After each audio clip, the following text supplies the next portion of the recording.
রাইডারের সাইকেলে পেছনে নেগড়ে লেজ বাঁধা হয়। এরপর পেন্ট করতে একটা বালতিতে ছিদ্র করে দেওয়া হয়। হর্নের আওয়াজ শুনতেই মেয়েটি সাইকেল চালানো শুরু করে। সে একটা নেগড়ে রোল প্লে করছিল। 5 সেকেন্ড হতেই বাকি সব রাইডার্সরা তার পেছনে পড়ে যায়। যদি এভাবে পেন্ট শেষ হয়ে যায় আর নেগড়ে না ধরা পড়ে তাহলে তাকে $10,000 পুরস্কার দেওয়া হবে। নেগড়ে রোল প্লে করা মেয়েটির নাম নোরা ছিল। সে ছোট থেকেই খেলাধুলায় অনেক নাম কামিয়েছে। আর যখনই খেলার সময় খিলাড়িদের পিছু করতো তার খুবই মজা লাগতো। গাড়ির ভিড় থেকে বাঁচার জন্য নোরা একটা চলন্ত ট্রাকে উঠে যায়। যখন বাকি রাইডার্সরা পেন্টের নিশানার পিছু করতে করতে ওই জায়গায় পৌঁছায় তখন তারা হয়রান হয়ে যায়, কারণ আচমকা নিশানা গায়েব হয়ে গিয়েছিল। তাই সবাই আলাদা আলাদা দিকে খুঁজতে শুরু করে। পিছু করা লোকেদের থেকে বাঁচার পর লোরা ট্রাক থেকে নেমে পড়ে, কিন্তু পরের মুহূর্তে সামনে খিলাড়ি চলে আসে। লোরা দ্রুত নিজের স্পিড বাড়িয়ে দেয়, কিন্তু পেছনে খিলাড়ি তেজ গতিতে তার দিকে এগিয়ে আসছিল। আর যখন সে তার লেজ ধরতে যাবে আচমকা লোরা সাইকেলকে একটা বেঞ্চের দিকে ঘুরিয়ে দেয়, যার কারণে পেছনে খিলাড়ি ব্যালেন্স হারিয়ে পড়ে যায়। এখন লোরার পেছনে কেউই ছিল না, তাই সে স্বস্তির নিঃশ্বাস ফেলে আর রাস্তায় বিনা চিন্তায় চলতে লাগে।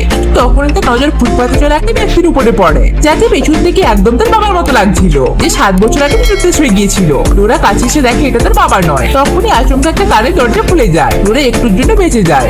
সাইড দিয়ে এসে পুলিশ কার নোটিশ করে না আর সোজা পুলিশের গাড়িতে ধাক্কা মেরে দেয়।